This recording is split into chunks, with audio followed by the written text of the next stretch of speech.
नमस्ते बच्चों, Borivali municipal secondary school कक्षा 9वीं के लिए मैं सविता गुण आपकी मार्गदर्शक शिक्षिका। विषय विज्ञान और प्रौद्योगिकी भाग 2 का पाठ 16वां आनुवांशिकता और परिवर्तन, जो आपको पिछली बार थोड़ा पढ़ाया गया था। आज हम उसका एक नया टॉपिक आनुवांशिक विकृति पढ़ने वाले हैं। आनुवांशिक विकृति होती क्या है उसे पहले जानेंगे। गुणसूत्रों की असामान्यता के कारण या जनुकों के उत्परिवर्तन के कारण होने वाले रोगों को आनुवांशिक विकृति कहते हैं।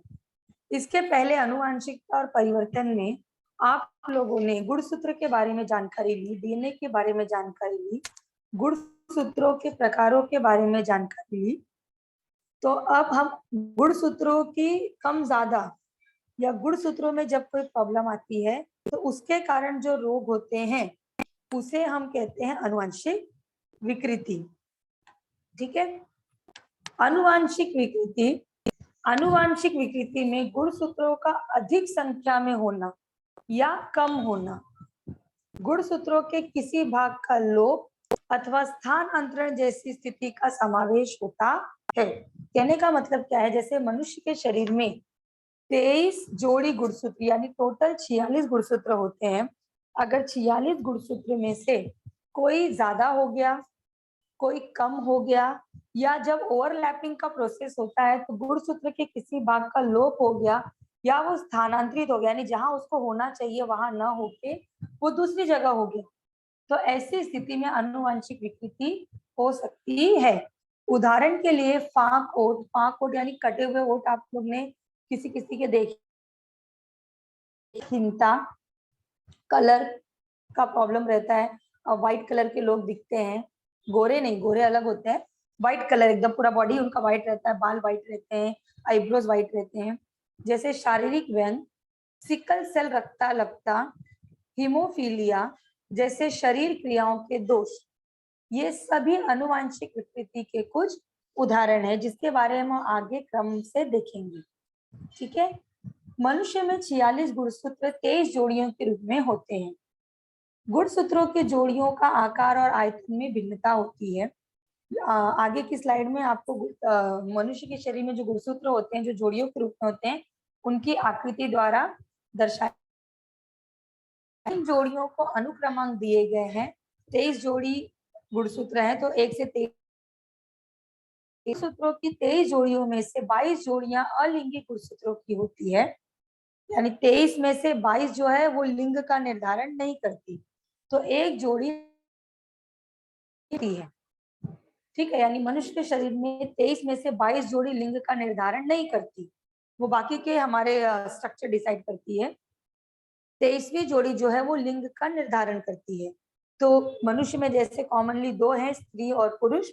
स्त्रियों में यह गुणसूत्र 44 + XX होता है, तो पुरुषों में 44 + XY ऐसे दर्शाए जाते हैं। आगे की स्लाइड में आपको गुणसूत्रों की जोड़ी दिखाई गई है। जैसे यहाँ पर गुणसूत्र नंबर 1 यानी जोड़ी के रूप में, 2 गुणसूत्र जोड़ी के रूप में, पहली जोड़ी, दूसरी जोड़ी, तीसरी, चौथी, पांचवी, 6, 7, 8, 9, 10, 11, 12 का टोटल 22 तक। यहाँ तक के जो गुणसूत्र है वो स्त्री और पुरुष में समान होते हैं क्योंकि लिंग का निर्धारण नहीं करते, किंतु 23वीं जोड़ी जो है वो लिंग का निर्धारण करती है, इसलिए उसे लिंग गुणसूत्र कहते हैं। स्त्रियों में यह गुणसूत्र 44 यानी 22 का डबल 44 प्लस XX। अब यहाँ देखेंगे तो ये जो 2 गुणसूत्र दिख रहे हैं इनका हाइट वगैरह सब सेम दिया है, यानी ये XX है। तो स्त्रियों में आप कह सकते हो 22 और ये वाली 23वीं जो है कुल मिला के 46।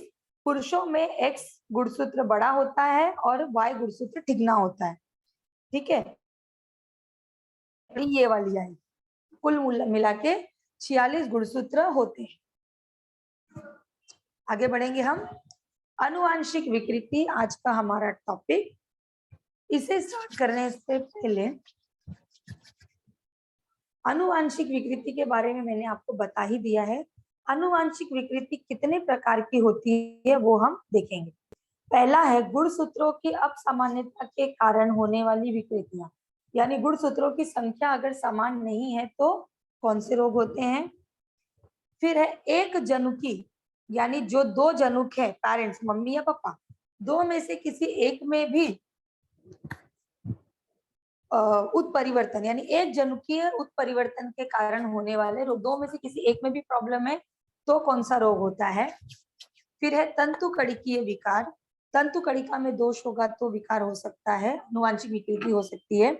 और बहुजनकीय उत्परिवर्तन के कारण होने वाले विकार बहुघटकीय विकार, उसे हम अनुवांशिक विकृति कहते हैं। तो इस तरह से अनुवांशिक विकृति में चार चीजों का समावेश है। गुणसूत्रों की असामान्यता, एक जनुकी उत्परिवर्तन, तंतु कड़िकी विकार और बहुजनकी उत्परिवर्तन। ठीक है, आगे बढ़ेंगे हम। पहला, गुणसूत्रों की असमानता के कारण होने वाली विकृतियां। पहली विकृति है गुणसूत्रों की असामान्यता के कारण डाउन सिंड्रोम अथवा मंगोलिकता। इसे दूसरी भाषा में कहते हैं डाउन संलक्षण। 46+1 यहाँ पे आपको दिखाया गया है। 46+1 यानी 46 तो हमारे में होने ही चाहिए, ना 46 से कम होने चाहिए, ना 46 से ज्यादा होने चाहिए।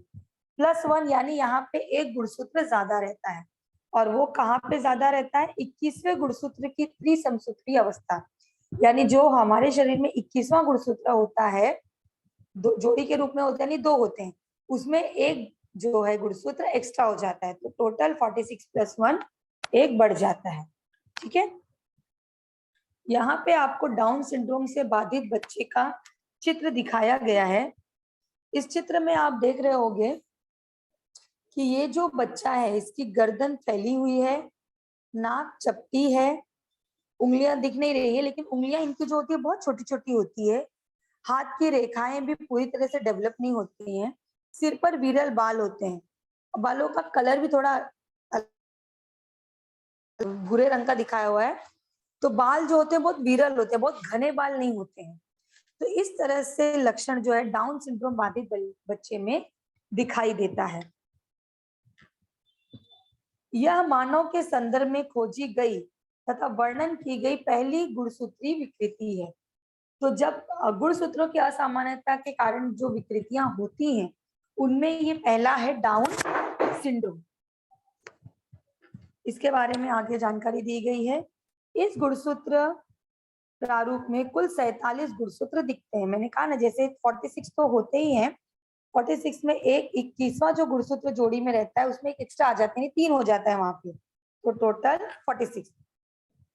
इस विकृति में अर्भक के शरीर की सभी अर्भक यानी व्यक्ति के शरीर की सभी कोशिकाओं में 21वें गुणसूत्र की जोड़ी के साथ एक अधिक यानी ज्यादा 21वां गुणसूत्र होता है।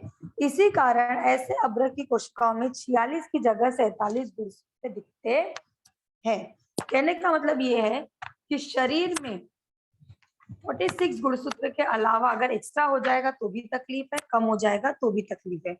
तो डाउन सिंड्रोम जो है एक गुणसूत्र अधिक होने की वजह से होता है। तो ऐसे बालकों के गतिमंद, यानी ये जो बालक होते हैं यहाँ पे जो आपको चित्र दिखाया गया है, ऐसे बालक जो है वो स्लो लर्नर होते हैं।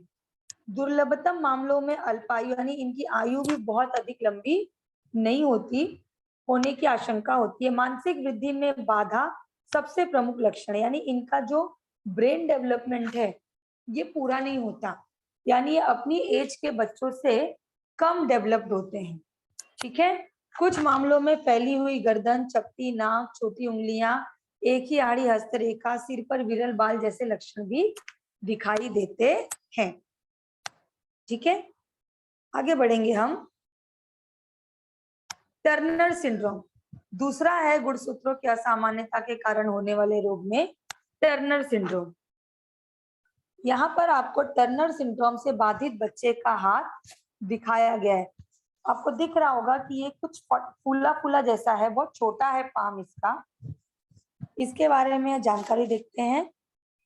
अलिंगी गुणसूत्र की तरह, अलिंगी गुणसूत्र की तरह यानी 1 से 22 लिंग गुणसूत्रों की, यानी 23वीं जोड़ी जो है असामान्यता के कारण कुछ विकार होते हैं।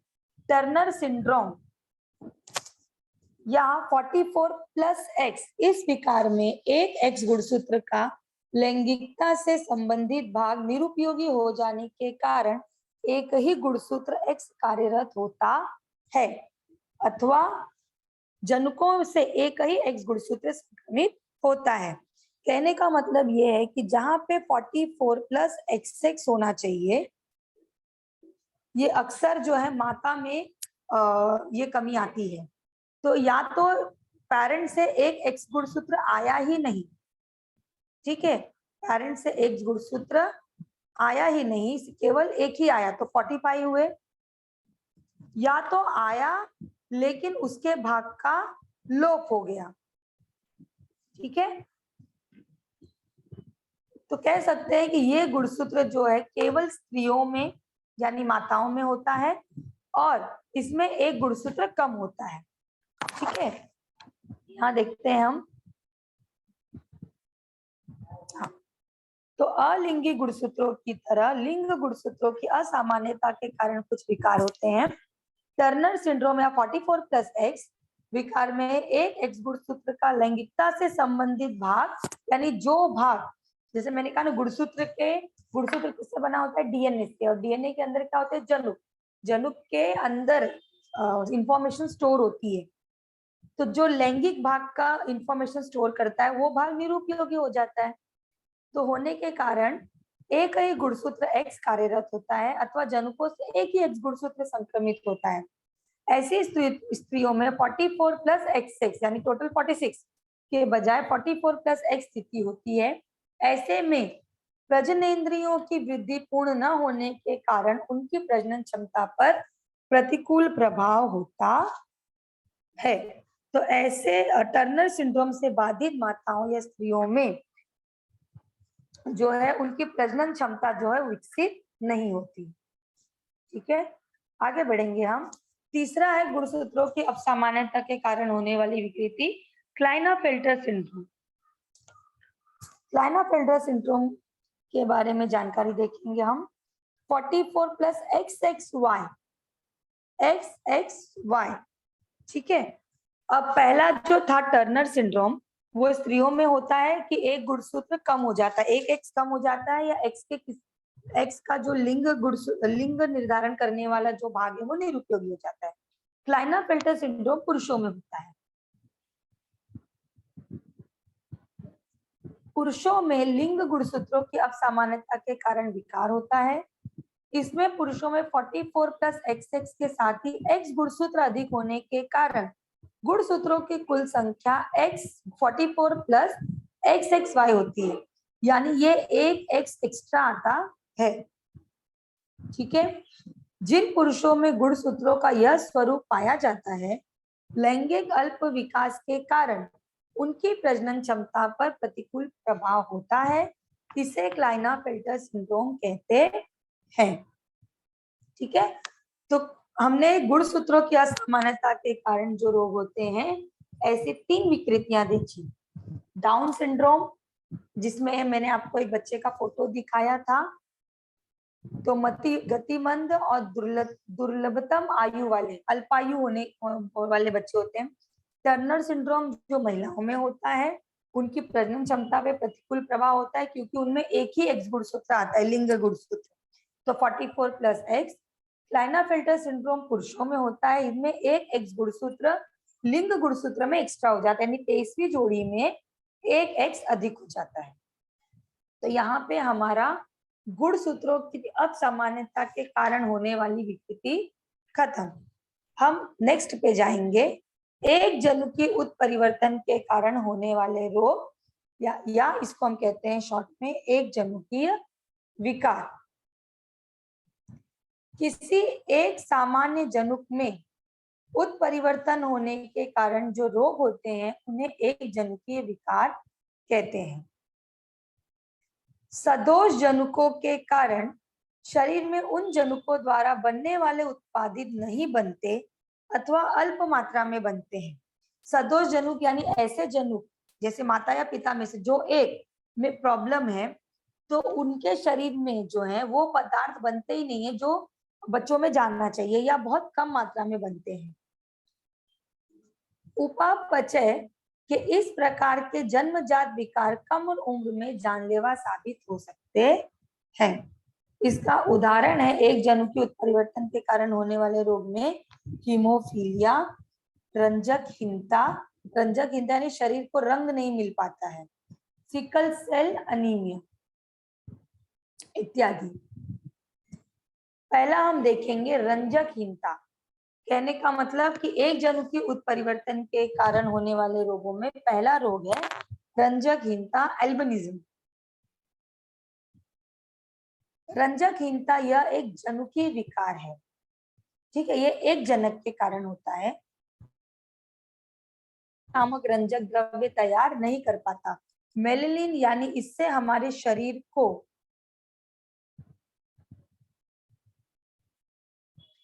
कलर मिलता है, ठीक है। जैसे आंखें, त्वचा और बालों को मेलेनिन नामक भूरे रंग के रंजक के कारण रंग प्राप्त होता है। रंजक एक व्यक्ति की त्वचा निस्तेज होती है और बाल सफेद होते हैं। आपने बहुत से लोगों को देखा होगा अपने घरों के आसपास, अपने मोहल्ले में, सोसाइटी में, कि उनके पूरा शरीर जो है सफेद होता है, या कुछ कुछ के शरीर पे पैचेस बने होते हैं व्हाइट व्हाइट, यानी उनकी बॉडी में मेलेनिन जो तत्व है वो खत्म हो रहा है, इसलिए उनकी बॉडी जो है व्हाइट पड़ रही है, ठीक है। और ये जो होता है ये ठीक नहीं होता है, क्योंकि मेलेनिन का जो तत्व है वो हमारे बॉडी में खत्म हो जाता है तो हमारे शरीर को कलर नहीं मिल पाता है। आंखें सामान्य तौर पर गुलाबी होती हैं क्योंकि आंखों की पुतली और दृष्टि पटल में रंजक द्रव्य नहीं होता।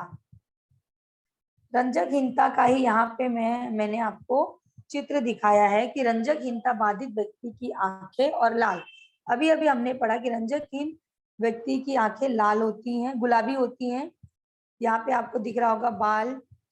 बच्चा नॉर्मल रहेगा, वो मतिमंद नहीं रहेगा, स्लो लर्नर नहीं रहेगा, कुछ भी उसमें असामान्य नहीं रहेगा, ठीक है। लेकिन दिखने के तौर पर उसके बाल सफेद रहेंगे, आईब्रोज व्हाइट रहेंगी, शरीर पूरा का पूरा व्हाइट रहता है, ठीक है। आगे बढ़ेंगे हम। दात्र कोशिका रक्ताल्पता, सिकल सेल एनीमिया। तो एक जनुकीय विकार में दूसरा है सिकल सेल अनीमिया। ये क्या होता है हम आगे देखेंगे। प्रथिन, डीएनए आदि अणु की रचना के किसी भी एकदम छोटे बदलाव के परिणाम स्वरूप रोग या विकार होता है, ठीक है। तो प्रथिन, डीएनए, जो हमारे गुणसूत्र पे जो भाग होता है, प्रथिन, डीएनए आदि अणु की रचना के किसी भी एकदम छोटे बदलाव के परिणाम स्वरूप सिकल सेल एनीमिया होता है। यानी कोई भी मटेरियल ट्रांसफर करने में प्रॉब्लम हो जाती है एक पेरेंट से दूसरे पेरेंट से दूसरे पेरेंट्स में, तो सिकल सेल एनीमिया होता है। इसमें होता क्या है वो देखेंगे हम। हीमोग्लोबिन अणु की रचना का हमारे बॉडी में जब डीएनए का जो घटक है जनु, उसमें कई सारी इंफॉर्मेशन स्टोरेज होती है। तो हीमोग्लोबिन अणु अमीनो अम्ल, ग्लूटामिक अम्ल होता है, ये होना ही चाहिए। इसकी जगह अगर वैलिन अम्ल ले लेता है तो हीमोग्लोबिन के अणु की रचना में परिवर्तन आ जाता है। यानी हमारे शरीर में जो हीमोग्लोबिन है, हीमोग्लोबिन यानी हमारे रक्त, ठीक है, रक्त में जो हीमोग्लोबिन होता है उसका छठा भाग अमीनो अम्ल, वो अमीनो अम्ल जो होता है उसके भी कई सारे टाइप होना चाहिए, लेकिन ग्लूटामिक अम्ल न होके अगर उसकी जगह वैलिन अम्ल ले लेता है तो हीमोग्लोबिन का जो रचना मुझे चाहिए वो नहीं हो पाता, यानी रचना बदल गई। जैसे स्कूल में पहली सीट पे समझो मैं ही बैठती हूँ, मैं नहीं आई, उसकी जगह कोई दूसरा बच्चा बैठा, ठीक है। तो क्लास की जो संरचना है, शिक्षक को जो एक बच्चा उस बेंच पे देखने की आदत है उसमें पढ़ता है ना कि अरे, तो उसके नजर में आता है कि अरे आज ये बच्चा क्यों नहीं आया, आज ये कहाँ पर है, ठीक है, उस तरह से। इसी कारण लाल रक्त कणिकाओं का उभयोत्तल सामान्य आकार बदलकर वे हंसिए के आकार की हो जाती हैं। इस स्थिति को दात्र कोशिका रक्ताल्पता कहते हैं। तो कहने का मतलब ये है कि जब हीमोग्लोबिन की रचना होती रहती है तो उसका छठा अमीनो अम्ल ग्लूटामिक अम्ल होना चाहिए, लेकिन जब उसकी जगह वैलीन अम्ल ले लेता है तो उसकी रचना ही बदल गई। तो इसीलिए जो हमारी लाल रक्त कोशिका है, कणिका है, वो क्या बोलते हैं कि उत्तलोत्तल भाग होना चाहिए, लेकिन वो वैसा ना होके चिचुक जाती है और वो हंसिए के आकार की बन जाती है। इस रोग से बाधित व्यक्तियों में हीमोग्लोबिन की ऑक्सीजन का संवहन करने की क्षमता कम हो जाती है। ठीक है, अब ऑक्सीजन हमारी बॉडी को नहीं मिलता है तो सांस फूलती है।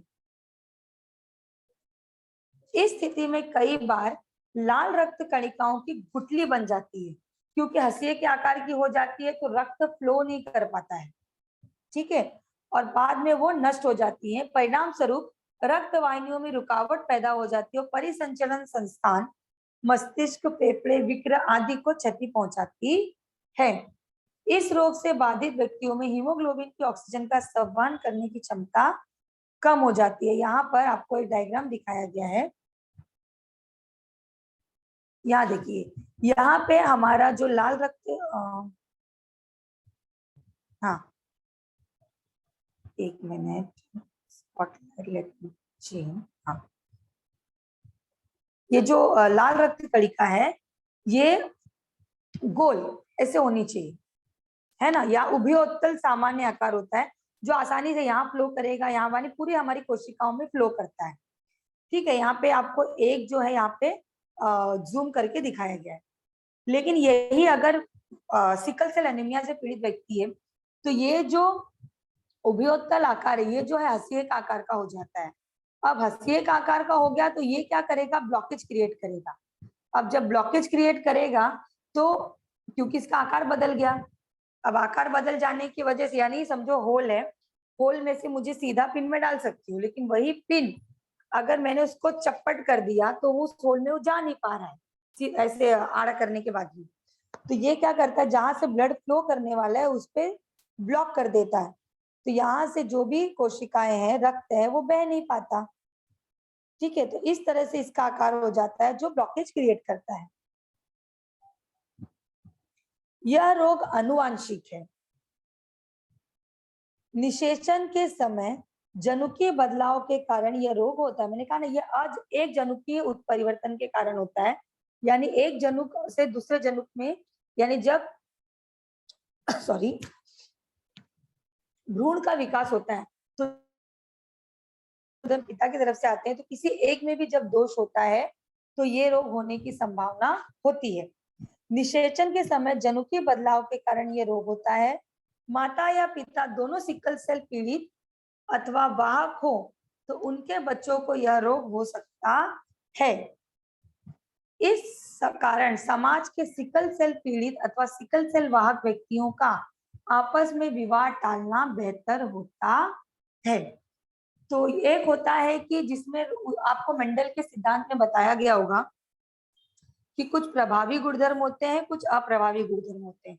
प्रभावी गुणधर्म वो होते हैं जो अप्रभावी गुणधर्म को दबा देते हैं और वो उभर कर आते हैं। तो यहाँ पे भी एक है रोग वाहक और रोग पीड़ित। तो रोग वाहक जो है अगर वो सप्रेस्ड है, दबा हुआ है, तो वो नहीं दिखाई देगा, वो अप्रभावी गुणधर्म है। और अगर वही रोग वाहक प्रभावी गुणधर्म में आता है तो रोगों का दिखाता है। सिकल सेल बीमारी के दो प्रकार हैं। सिकल सेल वाहक व्यक्ति, इसको हम दिखाते हैं एएस, और इसे बोलते हैं हम कैरियर, कैरियर यानी वाहक। और दूसरा है सिकल सेल ग्रस्त या पीड़ित व्यक्ति, ऐसे सफरर। ठीक है, तो सिकल सेल बीमारी के दो प्रकार है, कैरियर एएस और सफरर एसएस। सिकल सेल रोगी की पहचान और लक्षण: हाथ पैर में सूजन आना, जोड़ों में दर्द, असहनीय वेदना, सर्दी व खांसी का बार बार होना, शरीर में थोड़े ज्वर का होना, जल्दी थकान होना, चेहरा निस्तेज दिखना, हीमोग्लोबिन की मात्रा कम होना, ये सभी सिकल सेल बीमारी से जो पीड़ित रोगी हैं उनकी पहचान है।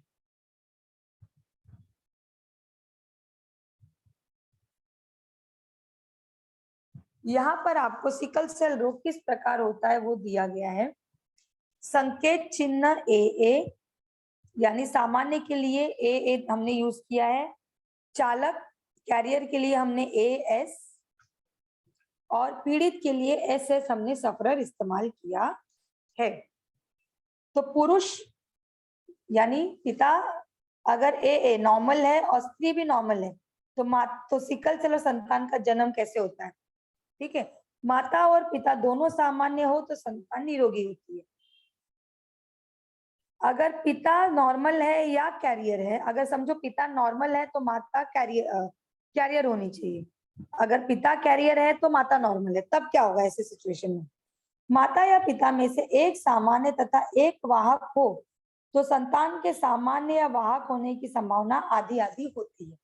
ठीक है, अगर समझो पिता नॉर्मल है और माता वाहक है तो होने वाला बच्चा नॉर्मल भी हो सकता है या वाहक हो सकता है। ठीक है, उसी तरह पिता वाहक है और माता नॉर्मल है तो भी यही चीज है कि बच्चा जो है नॉर्मल हो सकता है या तो वाहक हो सकता है, पीड़ित नहीं होगा। तीसरा देखते हैं, नॉर्मल है या सफरर है यानी पीड़ित है सिकल सेल एनीमिया से। और इसमें देखते हैं अगर पुरुष अगर नॉर्मल है और स्त्री सफरर है, या तो पुरुष सफरर है और स्त्री नॉर्मल है तो क्या होगा। माता या पिता में से एक सामान्य और एक पीड़ित हो तो संतान वाहक होती है, मतलब संतान में वो गुण जाएगा ही, भले वो दिखे या ना दिखे। चौथा, अगर पुरुष कैरियर है और माता कैरियर है, माता पिता दोनों वाहक हो तो संतान के सामान्य होने की 25%, पीड़ित होने की 25% और वाहक होने की 50% आशंका होती है। ठीक है, तो अगर दोनों ही कैरियर हैं तो जो होने वाला बच्चा है वो 50% वाहक हो सकता है, 25% पीड़ित हो सकता है या 25% नॉर्मल भी हो सकता है। क्योंकि इसका ए और इसका ए आएगा तो ए यानी नॉर्मल, तो बच्चा नॉर्मल रहेगा। ठीक है, इसका ए और एस आएगा तो बच्चा वाहक कहलाएगा, और इसका एस और इसका एस आएगा तो बच्चा सफरर कहलाएगा। ठीक है, आगे बढ़ते हैं हम पांचवे पे। अगर पुरुष कैरियर है और माता सफरर है, या पुरुष सफरर है और माता कैरियर है, माता पिता में से एक वाहक और एक पीड़ित हो तो संतान के वाहक होने की 50% और पीड़ित होने की भी 50% आशंका होती है। ठीक है, जैसे इसका ए और इसका एस आएगा तो वाहक, इसका एस क्योंकि यहाँ से तो ऐसे आने वाला है, इसका एस और इसका एस आएगा तो पीड़ित, तो यहाँ पे नॉर्मल होने के चांसेस नहीं है क्योंकि एक ही ए है, दूसरे में ए है ही नहीं। छठा, अगर पुरुष भी सफरर है और स्त्री भी सफरर है, माता पिता दोनों पीड़ित हो तो संतान पीड़ित ही होती है। ठीक है, तो ये है कि सिकल सेल एनीमिया रोग किस प्रकार होता है, इसके उपाय क्या क्या हैं। क्योंकि ये अनुवांशिक है तो इसे हम रोक नहीं सकते, ये होगा ही। यह बीमारी प्रजनन द्वारा ही प्रसारित होती है, इसलिए शादी के पूर्व या बाद वधु और वर दोनों के रक्त की जांच करवानी चाहिए। ठीक है, चूंकि मैंने कहा ना अनुवांशिक बीमारी है तो शादी के पहले ही वधु और वर के रक्त की जांच होनी चाहिए कि ये लोग सिकल सेल से पीड़ित हैं अथवा नहीं।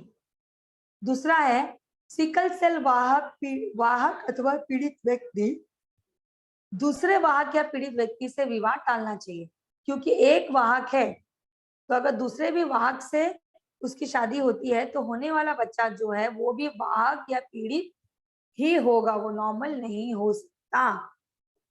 सिकल सेल पीड़ित व्यक्ति को प्रतिदिन फॉलिक अम्ल या फॉलिक एसिड की एक गोली खानी चाहिए, क्योंकि ये क्या होता है कि रक्त में ऑक्सीजन की कमी होती है, तो ये किससे दूर होगी, जब रक्त में हीमोग्लोबिन की मात्रा आवश्यक रूप में ली जाएगी।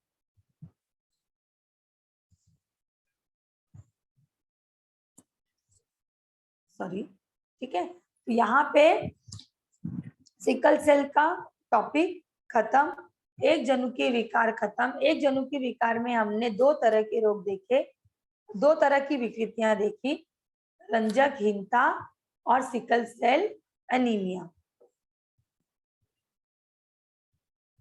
तंतुकणिकीय विकार, तंतुकणिकीय विकार यानी तंतुकणिका जो हमारा कोशिका का ऊर्जा उत्पादन केंद्र है, वहां पर ये रोग होता है। तंतुकणिका के डीएनए अणु के जनुक भी उत्परिवर्तन के कारण सदोष हो सकते हैं।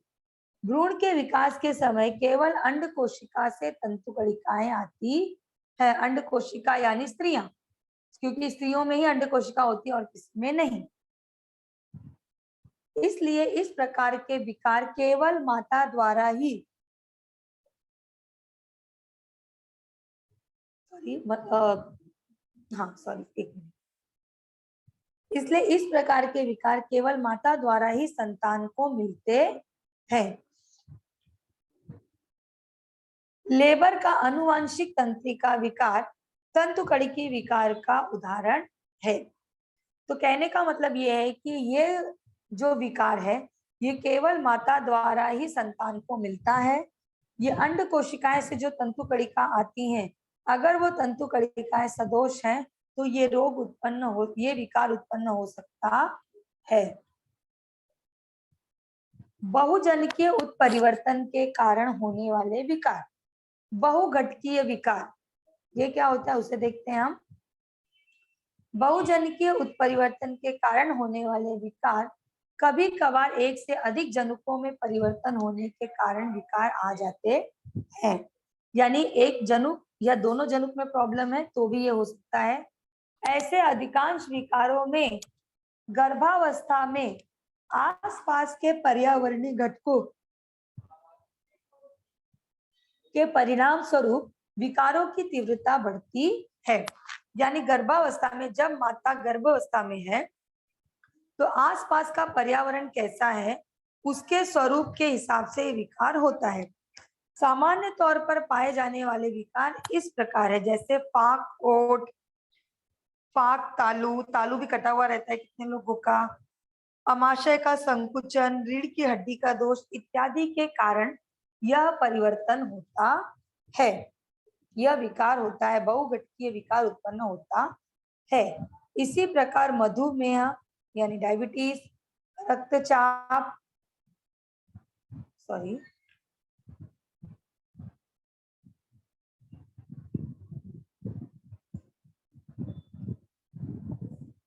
हाँ, मधुमेह, रक्तचाप, हृदय विकार, अस्थमा जैसे विकार भी बहुजनकीय है।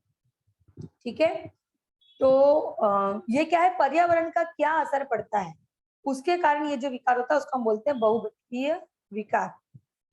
पर्यावरण, जीवन शैली तथा कई दोषपूर्ण जनुक, इसके संयुक्त जटिल परिणामों के कारण यह विकार होते हैं। तो यह विकार किसके कारण होता है, पर्यावरण, जीवन शैली आपने कैसी अपनाई यानी रोजमर्रा के काम, कई दोषपूर्ण जनुक, कई दोषपूर्ण जनुक यानी एक बच्चे के निर्माण के लिए स्त्री और पुरुष, तो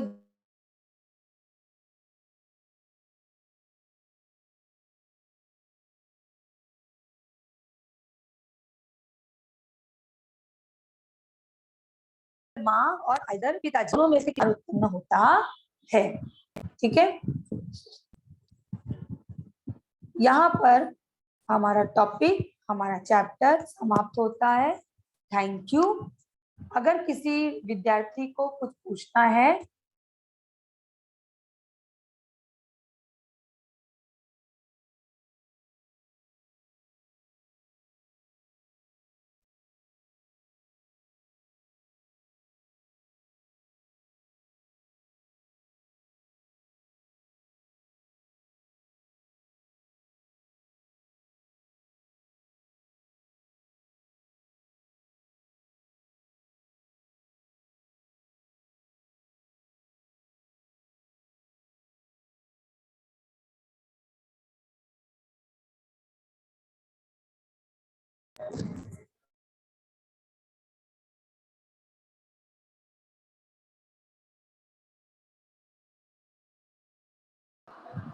हेलो,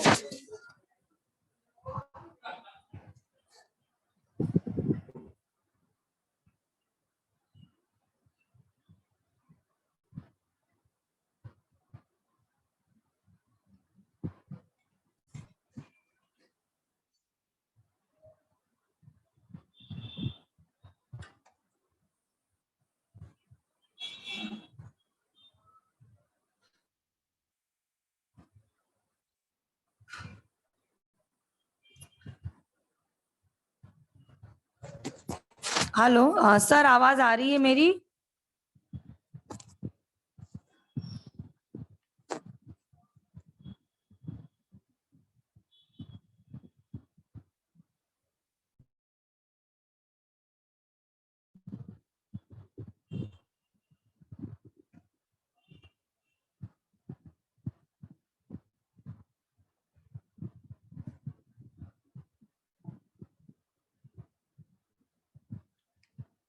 किसी विद्यार्थी को मुझसे कुछ पूछना है? आनुवंशिकता और परिवर्तन के बारे में आज हमने आनुवंशिक विकृति पढ़ी। उसमें हमने प्रकार की होती है उसके बारे में जानकारी ली। किसी को इससे संबंधित कोई भी समस्या है या नहीं समझ में आया तो मुझसे पूछ सकता है।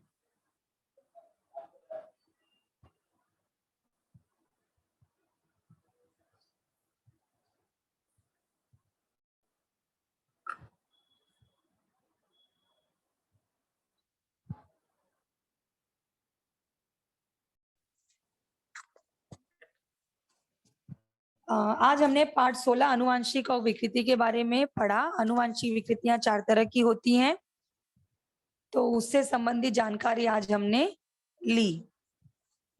आज के लेक्चर के लिए सभी विद्यार्थी और सर का